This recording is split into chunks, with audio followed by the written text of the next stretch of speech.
Hey, I'm Abby with Motor City Nerds. Let's get into the Succession finale. And first and foremost, Jake Paul, I will box you any day of the week. Omari will box Logan, and we will meet you in motherfucking Cleveland. And I'm dead serious. And if you don't want to box a lady, okay, I'll sign off on whatever. But, who else is in your guys' little squad? Anybody from the vlog squad you want to box? I'll box any of you. I'm just saying, it's out there. We can do... tweet Jake Paul, say this girl from Motor City Nerds said she'll box you, and that her boy will box your brother. Just give us 3 months in the plant, training. I don't know how pissed off I am. We can just talk about how pissed off I am. I did have a bad week, and I felt really bad about that Dumbledore video, and I do. I feel bad about it because I'm really pumped for that, and I really liked what they were doing with it, but it's just been bad. Like I said, work is just bad, and everything is crazy, and everyone's losing their minds, and I thought my best friend was going to rip somebody's skull out with their spinal cord like the Predator yesterday. I was like, oh my god. What I gotta do to threaten the Paul brothers to box me? Do you think one of them will box me? I think Jake Paul would box me. Jake Paul, do you want to box? Didn't somebody just cancel on him? I'll box you. I'm 100% serious when I say that too. I'd fight one of the Paul brothers. They're from Ohio. Like, no offense if you're from Ohio. I'm just saying, there's beef. We have beef. If you're from Michigan and you're from Ohio, you just know. I originally said I was pissed off because remember, I think if I can clip it together, I wish I had somebody to help me, because I'm like, if you could find all the points of me saying, should I take work off to go see Spider-Man No Way Home? And then I was like, no, the work politics, no, work this, work that. And I was like, they're not going to let me. I took off earlier this week because I knew they would approve it. I didn't think they would. Long story short, they canceled work. Right now, the day fucking Spider-Man No Way Home comes out, work is canceled. We all get a robocall not to come in. And I'm like, really? Really? So I'm really sorry that I don't have a Spider-Man video for you guys. Constantly distracted, just by everything in my life. Anybody else feel like that? About the Succession finale, though, because it was really great. Okay, I don't know if I deleted it or not, but I'm really pissed because last night, first of all, isn't this shirt sweet? Brad got it for me. I don't mind a baggier shirt, but sometimes I wanted, like, I specifically was looking for a white shirt. Could not find one. Then I found a really cool Frieza one. Of course, all the sizes are gone. Then I found a really cool Vegeta jersey, and I got that for Clay. And then they emailed me the next day, and they're like, we're out. Pick a different size. And I'm like, or wait till February. So I had to tell him, which I hate telling people about Christmas gifts. I'm big on Christmas. I don't like it getting messed up. But I really appreciated this. Isn't it sweet? And Piccolo's on it. Piccolo's never on it. And I can never find adult Gohan. I don't know where he got it, but I really like it a lot. Like, I really like it. But I thought that was very interesting to have him talk. He's reading this book to Iverson, and it's Brian Cox is. I mean, I know that I'm biased towards Logan, and that I love the character of Logan, and that I appreciate the character of Logan. But there was just something about this very, very powerful man reading a book to a kid. There's something very innocent about that, and that's on purpose. You know what I mean? But I really liked that, and I was like, oh my god, this is like a totally different character. And I'm extremely interested to see what they do with the character of Logan, and I want to see if they do a backstory more and they elaborate more on what happened with the sister and what really went on with that uncle. Because somebody commented and they were like, what episodes did this happen in? And I brought them up, so I'll say them now. In the fucking what's it called? Austerlitz, and it's the fucking Connor's weird compound in New Mexico. That is the episode where we see the scars on Logan's back, and they say how much he hates the water and how they've never seen him in a pool, but really it's because he doesn't want anybody to see the fucking scars on his back. And that probably means something really bad happened. And it's like, so there's definitely physical abuse going on. And then there's the Dundee episode where we first hear about Rose, and Shiv is the one who brings this up, and I thought that was really interesting as a character point. Like, oh, you have no problem wielding this death like a fucking capture the flag. You know what I mean? It's like, oh, remember we have this thing in our back pocket. And that's just, Kendall doesn't come up with that. Roman doesn't come up with that. And that is saying something about the character of Roman. And Shiv is the one who's like, let's try Rose out on her. And it's like, oh my god. And it's like, yeah, the other kids participate, but it's interesting as a character to go like, this is where the inception of that, because that's something really fucked up to do. Like, I don't know about you guys, but I don't just go whipping people's deaths around as a form of, let me fuck with you today. You know what I mean? That's like, that's a doozy. This is very interesting too, was that when he's reading to Iverson, to Kendall's son, it's not the son who speaks up, it's the daughter. The son, the boy blatantly does not feel comfortable enough to tell his grandfather this, but the daughter does, meaning you obviously put a role on a gender in this family, which is obvious, it's stated by Logan, but it's just very interesting to see through the kids. And I keep saying this, like, Logan is not a monster. He's a product of his environment, and I like a ruthless, cunning character, and that's all Succession is, and I really appreciate that about it. It's like, it's You guys all know I love my Game of Thrones, and I love my fucking action-packed shit and my wars and stuff, but when somebody can do that with words, there's something very poetic about that, and I just really am appreciative of it, and that's what Succession does all the time, is we are constantly at war, but with our words, they're too hoity-toity to swing on each other, so it's like, no, let me do this and say that and do this and block you with a legal thing, and it's crazy, and it's really well done, and it's like watching people box, and oh, speaking of boxing, is Jake Paul still taking fucking requests? Because, alright, okay, DJ no request. I'm just saying, I'll fight anybody from Ohio. I don't give a fuck what you are. And this, when I say it, me and Omari will straight box the Paul brothers at any fucking moment. We will bring it to fucking Cleveland. Just saying straight up, I'm not even kidding. Me and Omari will come to Cleveland, give us a couple months to train, and we will fucking box the Paul brothers. I'm not kidding. Jake Paul, I'm calling you out. Abby from Motor City Nerds. Abby Anarchy. If you really want to fucking, I swear to God. I'm sorry that you guys have faces that people want to hit. They're also marketable faces that you've done very well off of. You guys want to keep rocking that fucking U of M shit, I'll knock the fucking Mason Blue right out of you. Punch him right in the snoot. Not to bring this down too much, but I've taken on scarier dudes than you, Jake Paul. And I thought they were going to take my fucking life, so.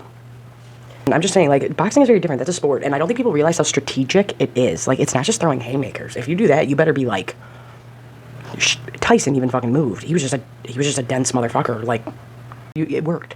It worked. But now Jake Paul is the eternal bad guy who I think would totally square up with a lady. And I would totally be that lady. Back to Succession. So we have Iverson with Logan reading, and it's very touching, and it's very sweet, but it's in this chaos that is going on. Like, we get confirmation that Kendall's alive. Logan predicted this. I don't know if you guys remember, but the only other time he dropped the, I'm pretty sure, and I could be wrong, you can, well, don't correct me with the full fucking word. But the reason and I screwed up in my mini recap, so you guys know I recorded that, like, after work, half asleep. So I'm, like, not awake in that. I think it's the one with my Dickies hoodie on.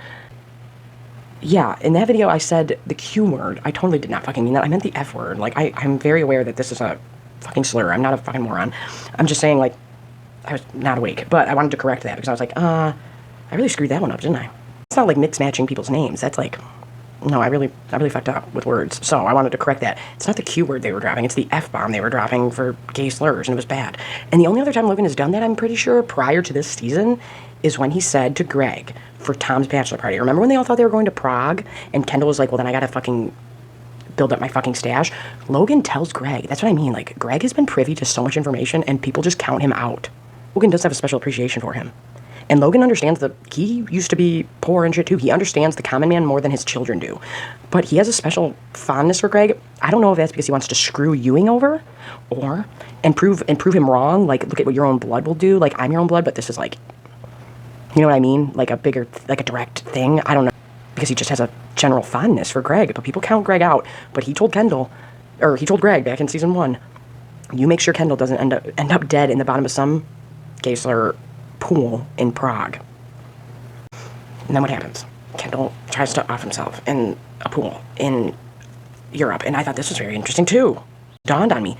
Okay, we've been talking about the Roman Empire and Troy and a lot of these Greek and Roman connections back to Succession because I find that very interesting to, like, mythology from fucking cave paintings can connect all the way to a story we are telling today on HBO, and I think that's fascinating. I just think that is a very interesting thing.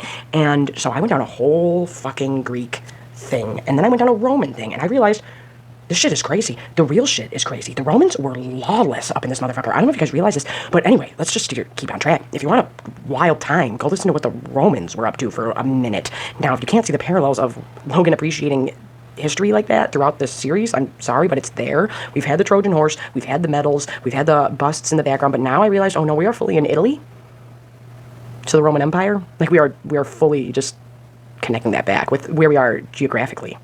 So I thought that was really cool. And when it dawned on me, and I was like, oh my God, there's like these shots of Italy are gorgeous. And I was like, I'm a moron. Rome. There it is. So I thought, and just to connect it back to not being in America right now. And he says it when him and Skarsgård are talking. He's like, no, he's talking about being in America. When he says that, he's like, when I came over, it was gentle giants and this and that, and I fucking made it what it is, asshole. Like, I made it hard, I made it cruel, I made it ruthless. I am that. And there's a certain respect for it. And I thought that was very interesting, but it was also interesting to have it where it was at, specifically. Logan said this, he said it to Greg. He was like, make sure he doesn't end up dead in the bottom of somebody's pool, and look at where he is. And it's super sad. And then Roman's sexuality was a main focal point of this episode. And that's what I was saying in my mini recap. I think that him and Skarsgård, I don't even know if it's fully realized. So I don't know if calling him, like, I don't think Roman has a sexuality. I think he's, like, asexual and just, which, I mean, whatever he is, I don't know what it is, but there is a respect thing tied up in infatuation with him. And it obviously comes from his parenting and shit. And you can tell, definitely, with the last episode rewatching it, there's a certain admiration he has for Alexander Skarsgård's character and a certain, like, fear that he enjoys. And it's like, I don't know if it's admiration, I don't know if it's infatuation, I don't know if it's fucking, you're scared of this man, but there's something there, and there's some kind of tension there, and I don't know what it is. Something going on there. And I thought it was very interesting that Logan brought it up to Roman so casually, because that's what I've been saying to people. I'm like, I don't think Logan is a homophobe. I don't. I think that this is a really bad way of talking, and this reminder of, like, old time fucked up shit. It's a constant reminder of it. Like, when somebody drops that, you're like, oh, are you really ignorant and old, or are you just a fucking bigot? Like, what's the problem here? Who are you banging at night that you have a fucking problem with whoever somebody else is banging? I'm just saying, like, if it doesn't affect you, it doesn't affect you. It's almost like this character's sexuality is not tied up in it, because I don't think Roman gets off like a normal person. If you've watched Succession, you know this. Like, he doesn't get off like a normal person. Weird power dynamics and weird fucking shit get him off. So I'm like, this could be like a total thing without having sex. So I'm like, I don't know what you call that, and I don't know what the correct term is, but there is some kind of tension there between him and this man. And it's almost like fear, but then I'm like, no, it's an admiration. I don't know what it is, but I'm like, this is on purpose. Or these actors just have seriously really good chemistry. Him and his brothers both, like, 'cause I will say this because his brothers are Floki in Vikings and Pennywise, and he's been in quite a few things, the other one. But it's like they all play, and it's funny because I don't really think of their dad. Their dad's in the Thor movies. Their dad is the fucking doctor, like the main guy who tells them about like Asgard and shit. He's the only one I can think of that doesn't play this like. No, correct me if I'm wrong, because I could be totally wrong, because I'm going off the cuff with this. He's the only one that doesn't play, like, an unhinged character. And you've seen that from all the Skarsgårds. They play, if you're like, get me somebody white and unhinged, and who looks a slight bit fucking crazy, but can rein it in. Like, which Skarsgård do you want? Okay, how crazy are we getting here? Are we getting full-blown fucking child-eating crazy, or are we just getting, like, abusive husband crazy? Because we have levels of Skarsgård for that. And he just plays it. Like I said, it's like an unsettlingness about him, where it's the little mannerisms he does, and all of the Skarsgårds do it. Like I said, who's the fucking, I don't know all their names. I know Alexander's the one in Succession, so we're just gonna call them the Skarsgårds, and their fucking looming giant bodies. I think they're all like gigantic men. I think they're all like 6-something. They're all huge. They're all like huge Viking Swedes. Just a fact. But for real, like, go watch the new It, and watch how that Pennywise moves. Go watch Floki in Vikings, and see how he uses his body to fucking act. Go and watch Big Little Lies, and even Zoolander will like squeeze me, and like he moves all funny. Like, this is something that they've all done forever, and it's like I said, it's just very interesting to watch him play a character that isn't being that's what I mean. He gives this character a bit of like unhingedness, I feel like, but I don't know if that's because I'm expecting it because you're a Skarsgård, or there's inherently something off-putting about this character. The irony of playing Monopoly in the beginning of this episode is not lost on me. I thought Willa was really great this episode, and it was super sad because it's like watching somebody succumb to, I can't get away. I'm trapped, and I know I can't get away, and I'm accepting it. I kind of like when she took a shot at them cheating, and I know it's supposed to be like a metaphor for them as a whole in life, but I also thought it kind of showed like Willa has a competitiveness, because I'm like that. I'm like, I don't care who you are. If we're playing a board game, that's what I mean. Jake Paul, you want to box? We can fucking box. Mom gets the get out of jail free card. I liked that. That was funny. You have Willa being competitive. Oh my god, Succession does a very good job of playing that role of, we're saying really bad things that you can laugh at, because it's a dark comedy, it is, but the bigot spigot, exactly what Roman does, and that's why I appreciate him as the baby. We sit back and we watch you guys fuck up, and then we take that and we spin it. We gotta be craftier. And then you guys get all mad because you're like, oh, the baby gets along, and it's like, no, we've just been watching you fuck up, and we know not where to put our feet, stupid. I'm sorry that you were born first. It's not our fault. Oh, and speaking of born first, I really liked this finale, and I will say this, I did not like this season as much as I've liked other seasons, but it doesn't make it bad, and I don't understand where people are getting that notion from, that this is like a bad season, but I definitely think it's because there was less big things in it, and that's because of the pandemic. That has nothing to do with anything else. I thought the writing was just as good in this. Just going from this huge scale of shit that can be funny and stuff to now we are narrowing it down and funneling it to this fucking battle zone, so it is going to be more intense, and it is going to be more intimate, and there's not going to be as much funny shit, and there's not going to be as many sprawling things. It's just storytelling. But, oh, here's another thing. Did you guys notice this? Who drops the Kurt Cobain reference? Because people were saying this. People were saying that the speakers might be Roman sabotaging Shiv, and I didn't think that. I was like, no, this was pretty set up directly.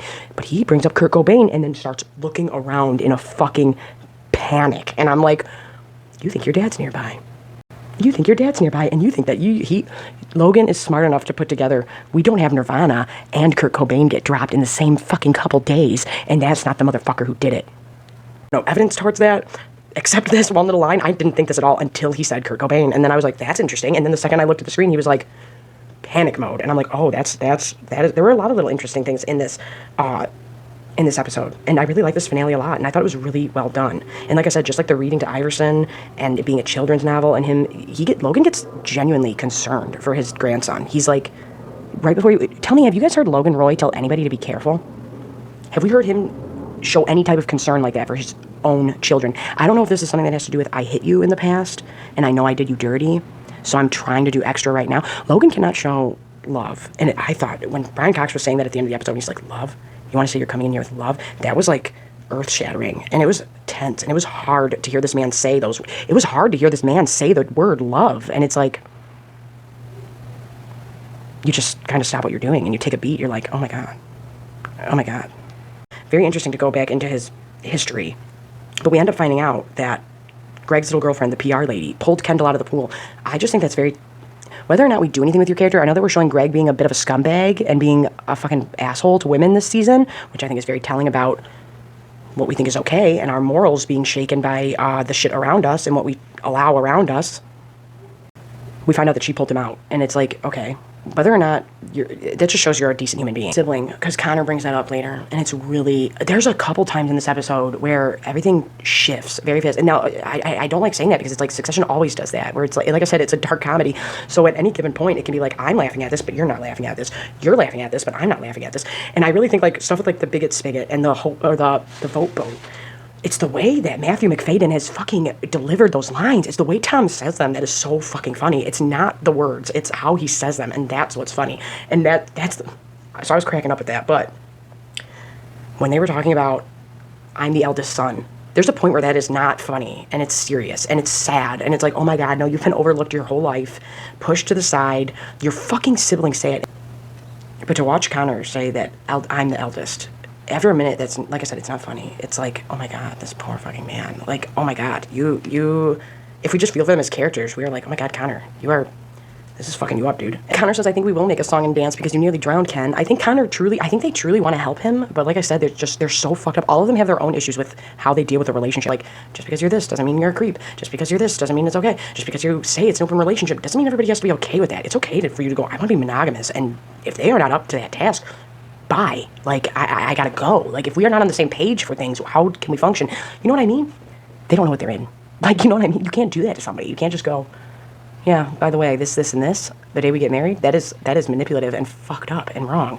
And that's kind of why I think, like I said, Tom has his own issues of unconditional love, and that's why he wants to have a kid. Go watch my other fucking recaps. Go vamp, Carl. But, yeah, they're all fucked up. They're all fucked up. They all have issues. Connor has issues of, I need to pay you to stay around. I think at this point, Willow would just be like, dude, what the fuck? Like, I don't even want your money. Like, there's a point you hit where it's like, I'm not okay with this as a person. And I don't think Willow's been okay for a very long time. The irony of making her a sex worker is like, oh, you are given this terrible label and this terrible stigma around you. And the truth is, you are the most fucking moral and centered person in all of this.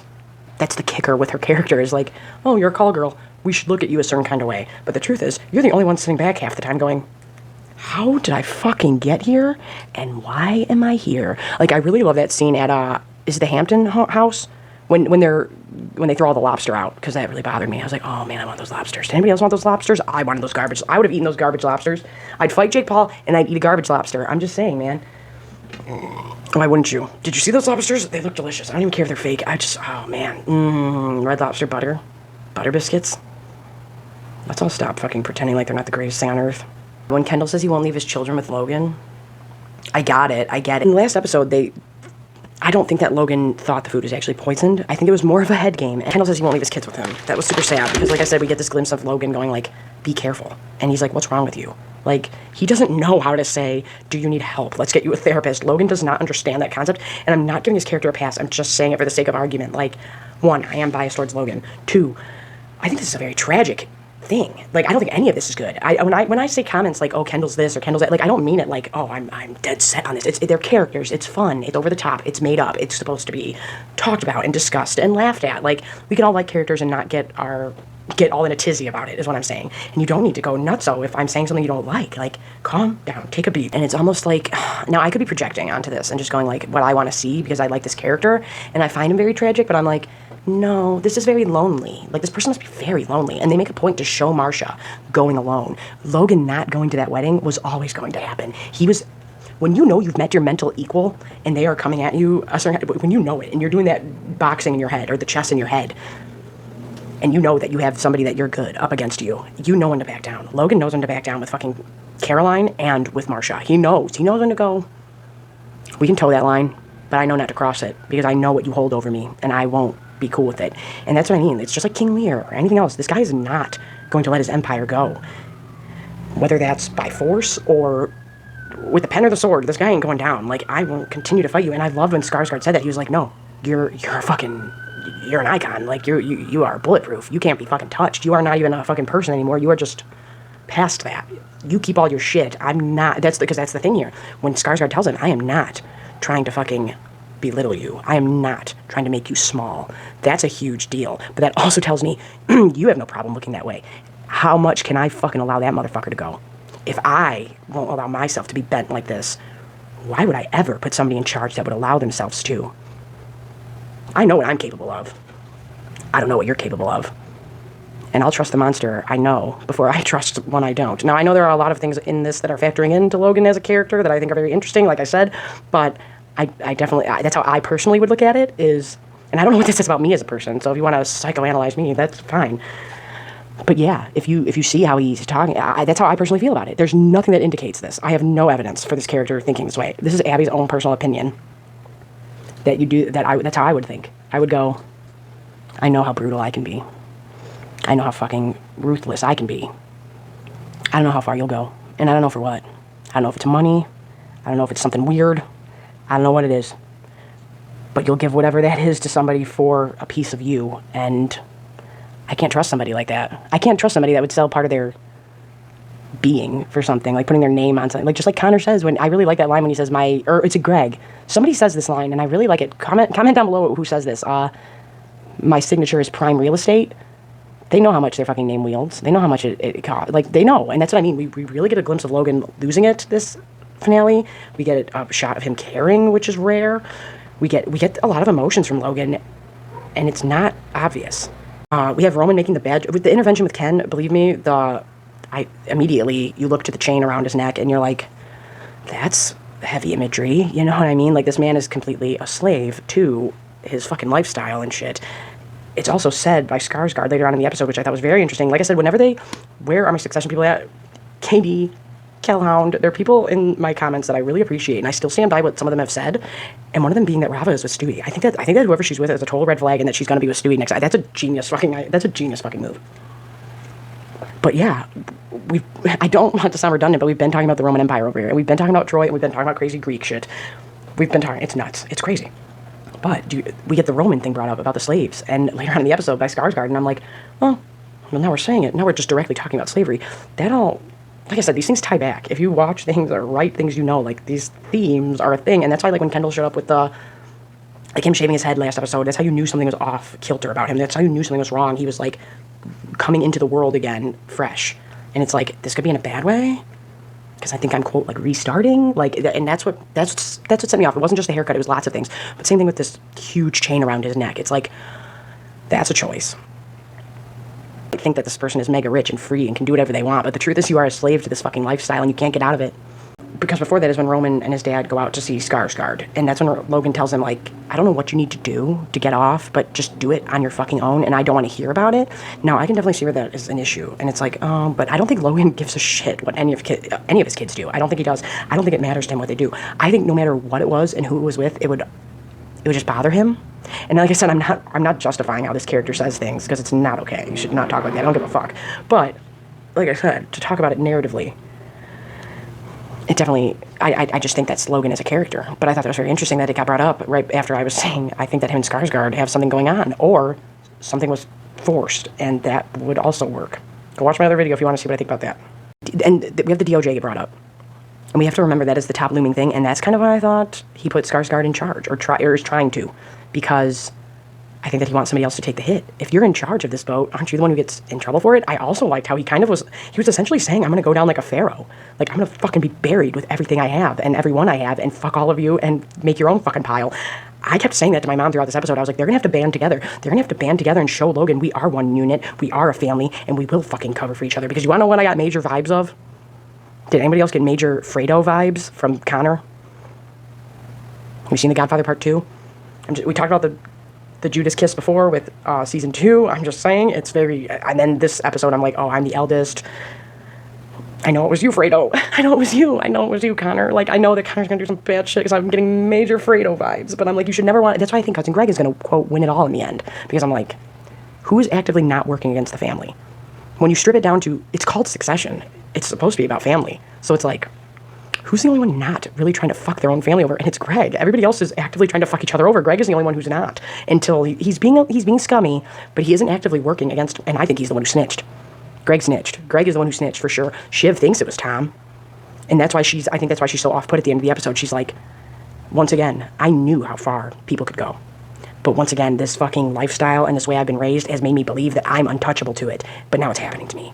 And not only is it happening to me, I don't know which fucking way things are coming at me. At one point, I was the top dog in my life, and except my dad, and I could keep it in check. Now I'm like, who do I fucking trust? My siblings? No. My fucking spouse? No. When Tom came walking through that fucking door, it was so ominous. And normally from this lighter character where it shouldn't be, and I think that's the way Matthew McFadden plays him too, but... When that music hit and he came through that door, it was like, was it Tom? Oh my God, Shiv can't trust anybody. But it's like, do I really feel bad for Shiv? No, not really. And then it's like, and this is one thing we're going to talk mainly about this for a minute, is when Kendall confesses. But there were some things that I really liked about that whole thing, because if you've watched this show a couple times when Logan has gotten real hype, Kendall has instinctively, and I think this is as the oldest, of the three, not of Connor, he's instinctively gotten in between his father and Roman, specifically, on more than one occasion in this series. And then, like I said, with the Go Vamp Carl episode that I thought was so fucking funny, for the first time, Roman is going to get physical with Kendall for their dad. And it's getting in front of a family member and being like, no, I'm willing to go to this point. And these hoity-toity fucks don't throw hands. So it's like, this must be serious and we're about to get physical. Kendall has stepped up a couple times in situations in the show where it's like, I'm instinctively blocking you off. And I really like that about his character. And I think Jeremy Strong has been absolutely outstanding this season, and Kendall's not even one of my favorite characters, but I'm like, no, that actor's doing amazing. When Kendall confesses, and there's this, it's almost like everything comes screeching to a halt, and you can definitely tell that there's PTSD flooding in, and that is, and they did I will give Succession this, besides just loving it and love talking about it, and I love these characters coming from somebody with PTSD, that really, that's exactly how it feels. It's like when they did that shot of him looking at the server and being at another wedding, and you just get this, and I don't know how they do this with writing, and that's why I give them so much credit, and I'm like, God, these people are so talented. I could never do this. Not only are you not giving us a physical blows altercation, we're getting a verbal one, which is very different to have an audience watch and feel, and they have to really sell that shit, and they do a very good job of this show always gets tense, but that specifically, this scene of Kendall with the server in the background shot, him kind of, you can tell that it's an inner panic. You can tell that it is not going on around him. You can tell that it's fully inside of this man. And he's like, no, I don't give a fuck what you're saying, Shiv. I don't give a fuck what you're saying, Roman. I don't give a fuck what my siblings are saying. I'm about to have a fucking freak out because I am having an episode of fucking PTSD. That is what's happening right now. And right now, everything, all the sound is going down and I can't hear things straight because I am having an episode. Like, that's what's happening right now. And it's scary. It's scary. And it's definitely scary when you think you're okay. And I can only imagine after a suicide attempt. And what the fuck do people say on here? I'm never going to censor myself. I'm really sorry, YouTube, and I'm sorry to people if it bothers you. I'm not going to not talk about subjects because they're in this, like, and they want us to talk about them. So I'm not going to censor myself. But people on here say unalive, so I'm really sorry if I trigger anybody. I really am. So just trigger fucking warning for this whole goddamn video. I guess I should say that. But I should have put that in the beginning, shouldn't I? Should I put a fucking thing in the beginning? I don't know. I don't know how this generation wants it. Some people want it to be like, I don't give a fuck, and some people want it to be totally politically correct, but it's like, I don't think we should be censoring ourselves the amount we are on platforms, because it's like, no, certain things I get, but I'm like, and swearing I get to an extent, but how about this? Check on what the fuck your kid is watching every 10 minutes. I'm sorry if I hurt your feelings, but I'm serious. Like, I don't even have one, and you wanna know what? I know to check on my nephew every 15, 20 minutes when he's watching Dragon Ball Z too long, because I've cranked it down his goddamn little brain. I think back, and I'm like, I don't even know if I want him to watch Majin Buu yet. I don't even know if I want this little tiny baby to watch that yet, but he fucking loves Goku. I call him Kakarot. He knows that. He knows he's my Kakarot. No, they do a very good job of that. When he's having his breakdown, like I said, it's very personal. Like, if you've ever had a panic attack, or you have PTSD from something, I'm very sorry, because like I said, I'm right there with you. It does. This show builds tension so well, but to have PTSD depicted that way was very it was just done. It was. I don't think I've ever seen. There are very few things that do it very well. Peaky Blinders. The entire first season is about PTSD. The entire thing is about PTSD. And if you guys want my Peaky Blinders foreshadowing, or what I think is going to happen, is that his son is going to end up being a fascist, and it's going to break Tommy's fucking heart, and he's going to go off to World War II and become just as fucked up as Tommy was, if not more, from World War One, and that's going to be his karma. Is like, because his nephew was saying crazy fucking shit about fascism and shit, and then, yeah, but we'll talk about Peaky Blinders. Oh, don't, none of you worry. Mom loves Peaky Blinders. Yeah, the tension of the PTSD in this is so beautifully done, and I want to give everybody, the writers, the camera, everybody, the director of everybody, the way you guys depicted somebody getting a PTSD flashback was so well done, and I know everybody's is different. Very rarely have I seen things that aren't about war get this across very well from other situations, and they did it masterfully. When we got Logan shunning Roman, that was making me sad. Let me light some sage to lighten this. Let's lighten this mood up, because we're talking about some bad stuff. So, and seriously, my good, I don't like saying vibes and shit, but I know that's a real thing. All my good prayers of my personal own thoughts and my own energy and all that stuff, I really do. I send out to anybody that deals with PTSD and shit, because it's hard. It's hard, especially when you're first realizing what you're going through and working on it. It's hard, and if you don't know, a lot of people don't know but that's what it is. And then, yeah, so I feel for anybody. And Logan's starting to shun Roman, and you can tell that Roman is getting very sad. But once again, let's go back to the quote that the mom said. And I know, I'm sorry that I didn't recap that episode fully. It was a bad week. It was real bad. Like, if you're a woman, you understand. I was having issues on top of other issues, on top of people getting mad at me for dumb reasons. And I'm like, just go away, man. Just go the fuck away. Just go the fuck away. And then I left their Christmas present on their porch because I love Christmas. And I'm like, no, I bought this for you. And then they were just even ruder back. And they were like, don't throw trash on my porch. And I'm like, a wrapped Christmas gift? So Logan's starting to shun Roman. The DOJ has a huge fine on them. And remember that Gerri last episode was playing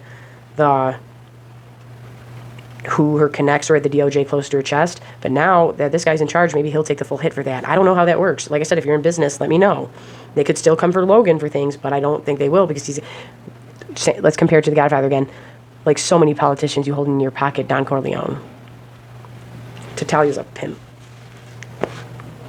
Yeah, anyway, I like the shots at Mark Zuckerberg. That was funny, because Mark Zuckerberg, you're a scumbag. I did like Skarsgård saying eyeballs, revenue, this, that, because that's true. And it's like, it's sad because I try to I don't want to make clickbaity titles, but I'm like, that's how you get found. But then I'm like, no, I'll just pave my own way. We had Gerri saying that the DOJ is just going to have this major fine. I think that Logan wants this motherfucker in control so he can take the hit, and that's why he's so fucking mad at the end, where he's like, you should have trusted me. You should have trusted me. Why didn't you just trust me? And then I did also like when he said, make your own pile.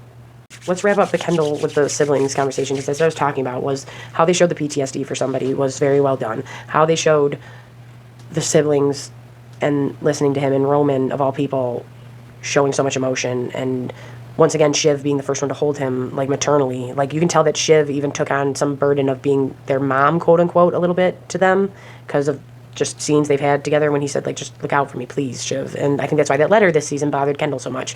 But when Shiv was holding his back, but then Roman comes and he's holding his back and then standing above him, that is a protective stance over your brother. And I thought that was just so beautifully done. And then when they tried, and like I said, it's a dark comedy, so I'm not laughing at what happened. I'm laughing at Roman trying. And it's not even Roman what they're saying. It's, if you have siblings and one of us are venting to you about something, and we're going to joke and we're going to try and make you feel better, and that's normal, especially with these people that are dysfunction city. Like, I get why they were saying the jokes they were, so I don't think they were being mean. I think they were really trying to be like, Kendall, it's okay. And Roman did make sense. He did. Like, why didn't you say you had ketamine? Like, anybody who's in the drug world, like, I used to go out a lot, would know what that was and all this shit. So it's just, either way, it's just very sad. But I like that they were trying to cheer him up. And like I said, if they would have grouped together like this prior and shown a united fucking front, and we won't ever let nobody take us down, Dad, forever ago, and stopped this fucking quarreling amongst yourselves,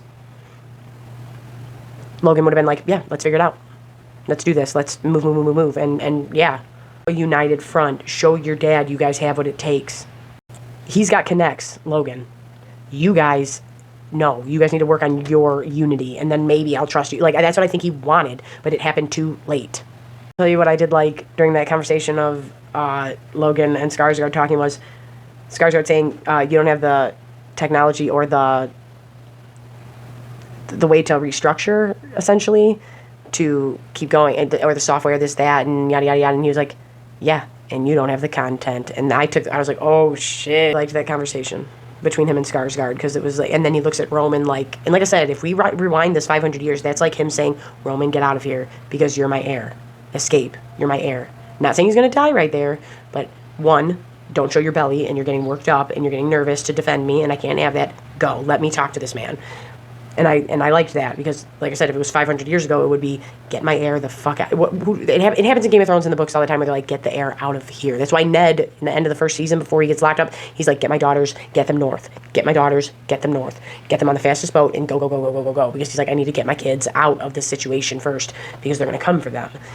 And I think that Logan knows Roman has something for Skarsgård. And that's also why in episode 8, Roman was fighting for Skarsgård being this good guy so hard in the boardroom meeting. But once again, in that conversation, we had it go to sexuality very fast, because Roman said, do you know who he's fucking?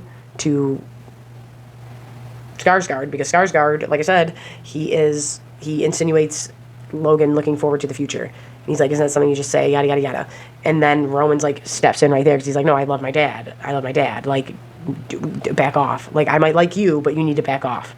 Bringing up who his father is fucking, I think, is also like it's all this weird sexuality stuff, because like I said, look at Shiv, look at Roman, look at Kendall, and look at Connor. None of their relationships are healthy because of the entitlement they've had and just everything. But I find it very interesting that they all have their relationships fucked up in a different way. Also, I love how Shiv continues to give Roman shit about wanting to fuck his mom, when it's like, okay, daddy's little girl, you're constantly obsessed with your dad and nobody's taking shots at you. And Roman yells at Carrie about trying to have a baby with her dad. I think that is just total paranoia setting in with the kids. I do not think Logan is trying to have another heir. And yeah, like I said, with the America stuff, you're a legend. America was gentle giants when I showed up. Now they're either strung out on meth or yoga, yada, yada, yada. And then it talks about the takeover, and Roman is visibly shaken during this conversation. And then, like I said, he goes back for the intervention, but I took that as Logan getting his heir the fuck away from this man and the fuck away from this deal, because he was about to do some shiesty shit. But really, I don't think it was going to be shiesty shit. I think he was trying to say, let them take over, because then they can take over with everything, and they can get fucked, and I can help you guys rebuild over here, but still have the name and everything. Like he said, it's all ours, but he's in charge, so who's going to get in trouble here? I'm sure they might, but it's like I said, like the politicians you keep in your pockets. You think that Logan don't have connections still? He'd be okay, and I think that they could pin it all on this other person that took over. Or Tom, or whoever, but someone. Another thing that I thought added to the Roman and Skarsgård relationship is how crucial and essential he was saying Roman was to the company and being the face of it and being around him. And I will continue to praise this, but this whole show, every season, what is done so well is when you see the way Logan, there's a different way he talks to them when it's meeting time, and there's a different way he talks to them when it's like, no, you are still 11 years old and I'm your dad, I'm telling you what the fuck to do. And they revert back to being, that's what I mean as an actor, for them to also revert to being 11 in their mind and ragging on their siblings or dad's around and we have to listen to him a certain kind of way. Like, that's what I mean by that. They like literally revert into being 12, and sometimes it's sweet and sometimes it's sad, because it's a parent yelling at you like you're a child. Connor tells Kendall, you have to stop trying to kill Pop, and that's when we have the whole elder son thing. And like I said, that was so intense and so sad. I felt so bad for Connor, because it's just like I said, it's the Fredo. He's the Fredo and if you don't know what I'm saying, I'm sorry, I'm getting tired. Connor does not want this merger to happen at all. He talks about his proposal and nobody caring. He talks about this and nobody caring. He talks about everything, and then he starts going off about the eldest son thing, and I thought that went from like haha kind of funny to like, damn, this is sad. I did like when Will was like, you're a good man, Connor, because I truly believe that. I truly believe Connor's the nice one. And then it's like, that's why she's like, I can't get away from him. He'll always be able to find me. He'll always be able to do whatever to me, and I'm never going to get away from him, so I might as well just do this. And that's very sad. But I did like that she tried to make him, that's what says she's a good person. Like, even though she's unhappy, she's going to try and keep him happy. She accepts to marry him.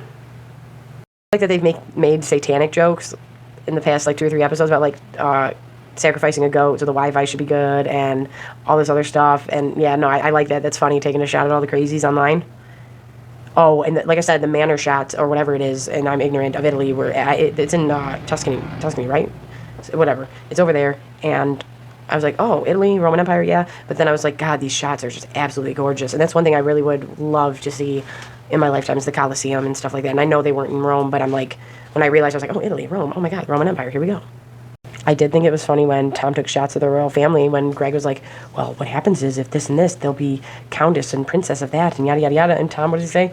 You're a couple of hemophiliacs, you're a plane crash of hemophiliacs away from being the weirdest king of all time. And I was laughing so hard. I really liked that. So, okay, remember when Marcia knew about the cheating and fully was aware of it with Rhea? And she told Shiv, fuck off, this isn't the first time, and I don't get scared and run away, and that's why Marcia's not making a stink, and she's keeping it private, because she knows. I'm better off if we keep this like this. But the way she talks with Carrie and the way she deals with Carrie is not the same way she dealt with Rhea. This is also why I think that Carrie is not sleeping with Logan, and that they are just projecting this because they're paranoid, and because they're used to their secretary banging the boss. But like I said, Logan knows who he can trust. Logan knows who's a good worker. Logan doesn't just do it for that. Gerri is a great worker. And he don't underestimate women. And they just assume because she's a woman, she must be banging him. And it's like, no, I don't think that is happening at all. And they are sounding like paranoid crazies. Yeah, having Greg, during the wedding ceremony, when we had Greg and sitting between the two women, I was like, oh, Greg, get better. And then we have Willa crying. And then we have Shiv trying to calm Roman down. I loved Shiv's speech. And I love that it was a dig back at her mom because of what her mom said at her wedding. I say cool beans all the time. Is saying cool beans not cool anymore? I will give Succession this. They always start off in their first episode after their finale in their next season right where we left off. They don't do no time jump shit. After Kendall admitted to everything that Roman was protecting him, and like I said, after, yeah, it was very telling of where the people were standing and stuff. So they know they all need to come together, and that's when Kendall has to make his choice of, I'm going to go fight again. Just like I said in my mini recap, go watch it. Logan wants Ken to keep fighting, and it was super sad to me to see this character worrying about his grandson, but doesn't know how to help. And it's like, that's because he went through some shit. But this is where Ken makes the choice, yes, I will come back in with my siblings, let's go, but we stick together. That line delivery of Jeremy Strong, or of Kendall saying, can I be with you guys? Walking back up towards the wedding is huge, because it's like, no, I need you more now than ever. I think Roman, this whole time in the car and with Ken, is realizing, putting all the pieces together, like, is this why this happened? Is this why this happened? Because he did this with this kid, and yada, yada, yada, and how much was Dad doing, and what was going on here? Like, I think it was finally setting in, like, we were torturing my brother, more than I know. But then again, they made fun of Roman after his terrorist situation, and they were all like, yeah, fuck it. Like, and when he said, let's talk about our feelings, and they were all made fun of him, so it's like, I get it, they're all over the place, but this is a little different. Well, I mean, I don't know, like, they're both scary situations. But you can tell that they're on the way to sabotage. Roman doesn't exactly know what to do yet. He wants to protect his dad because he loves him the most. And I really liked when they all finally decided in the back of the car, and then all of a sudden it starts going to phone calls. We're blocking you, we're blocking this, we're blocking that. But the truth is, I think that Logan was setting something up for Matsson to get fucked and not them, so that they could start their own shit over here. Because like they said, we have the IP. So I'm just using, Disney, don't come at me. I'm using you as an example. You guys have a lot of big IPs. You have the MCU, you have Star Wars, you have all these things. Also, make more female cut clothing, because we like nerd stuff too. That'd be really cool, and not just princesses, just saying. But yeah, that, and get rid of the hot dog song. Every parent in America will thank you. So when they're all in the SUV and they realize what, like, and Kendall makes the choice to fight, and Roman makes the choice to stay with them as long as it's not aggressive. But I don't even think it's well, I think that the things his dad said broke him this episode, and that's why Kendall is then, like, in this, when Kendall confessed in that scene, Roman was the one standing above him trying to protect him, holding him. Now with Dad breaking your heart, Roman, Kendall's above you, standing, holding you. And I really liked that. But yeah, when Roman is like, I don't want to go in this way, I don't want to do that, I want to do this, and then they're like, we need to do this, we need to do that, and then they all start getting on their phones and blocking it and this and that. I really, really liked that scene a lot. And I like how it went from, is it happening calmly? Is it happening this? Talking. We stand together. And then to, like, boom, in action. Let's go. And I was like, no, this will impress Logan. I think it would have impressed him more if Connor would have been there. Seriously, put down in the comments who you think ratted, Tom or Greg. Greg. I think it was Greg. And I think that finally these kids of Logan's are realizing we aren't untouchable, like we keep saying, and we aren't untouchable. And when it comes to these things, and we're getting fucked, and it sucks, and whatever. But, yeah, I do think they should go out and make their own pile, but I think that they were stupid by not listening to him, and their mom selling them out. That was heartbreaking, because I thought the mom was planning on, but that conversation between, maybe I'll go more into episode 8 later on. Maybe I'll do a live or something on here. I don't want to, I'm scared to do lives. I'm afraid nobody will watch. Or on Instagram, I don't know. But I'm like, I want to talk about episode 8 because what the mom said made a lot of sense. And it's like, once you're defeated that much, it's like, I'm sorry, but I don't care. And it's like, no, but for a mother to do that is very hard on their kid that I don't care about you. No matter how old they are, your baby will always need you. But Tom tells Greg, I'm going to need you to be my attack dog. And then Greg's like, I want my own Greg. He's like, you can have 20. But I think Greg is the one who told Uncle Fun, Logan, and not Grandpa Grumps. And I liked when Tom and Greg hugged, like, I don't know, I care about you, but what the fuck is happening, essentially. Ken staring Colin down, the guy who knows about the murder, and now that he has let this out, he's like, you can't hurt me with it, and I don't think my dad will, or he might, whatever, but let me through, and I really liked that. Logan tried to split each sibling up and tried to kick Kendall out, and none of them were having it. I did like that. Was Logan doing... I truly do think Logan was trying to look out for the family when he gave the company over, and they just... And that's what I said to my mom. I was like, you don't trust me with everything. You don't trust me with all the numbers. You don't trust me with all the bank stuff. That's what bothered him the most, and it was like, fuck it, then I'll just go out with all my shit. Bye. Make your own pile. And I think he would have loved to see them all come together earlier on. That scene in the beginning of him realizing... You didn't realize it with your own kids, the cycles of abuse, but you're realizing it with Iverson. And it bothers Logan. I like that Roman stood his ground and was like, no, they need your vote. But then when Shiv said something and Logan started mocking her, man, you need this, you need that. It's like, I think you guys forget how much power your dad has with the political people, with money people, with everything. Roman said, what do I got? Love. And it's like Roman meant that. And then for Logan to turn around and go, love? Love? And it's like, I know both characters mean this. And it's like so sad to watch because Roman is destroyed by this, and Logan is destroyed by it. I think that really bothers him. Like I said, when was the last time when have you heard him say, I care about you, when he's saying it to his his grandson, and he's like, be careful. Are you okay? Do you need something? Like, he doesn't know how to fix it because he's not from that era. Like, yeah, but you should have trusted Logan. You come for me with love in such a guttural way. It's like, no, I do. I think you should have trusted your dad. I do. I think he had something set up, and now you guys are fucking it up.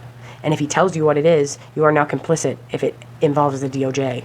Exactly why Gerri knew what was going down. And when she had to have that talk with Gerri, that extra broke him down because that's like a mother figure to him. And everybody's going Roman and Gerri, but I'm like, I like that. No, I love Roman and Gerri. I do. But I'm just like, yeah, but it's because it's like a mommy issue. But whatever, get it, Gerri. I don't care. I'm just saying. But when she told him, like, no. And like I said, she's Tywin Lannister. She knows what's going on. She knows how to handle herself. She knows how to handle Logan. She's not stupid, and she knows they can win this fight. But I can't tell all of you all this shit because you're fucking it up right now. And I thought that was her kind of way of saying, like, I'm sorry, but your dad's right. And I think if the kids would have been right, she would have been like, Roman, you guys are right. Fix it. But the truth is, I think Logan did have something set up for them to be okay. And they talked about Tom showing up after all the stuff with their dad, and Shiv finally realizing, like Tom realized earlier, and you didn't give a fuck, Shiv, that you're totally alone and you don't know who to trust. And is in total shock. I don't even know if we went in order in this. I don't know how long this is going to be, but this is all about the finale. We could just... Should I do a live later? I don't know. Like, tweet me. I don't know. Tweet me or Instagram comment. The messages are too much. I don't know. Just, if you want me to go live, I will. I just don't know what I'm doing.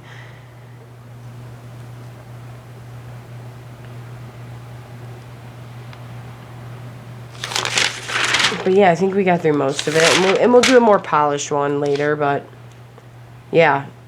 I hope I can edit this together.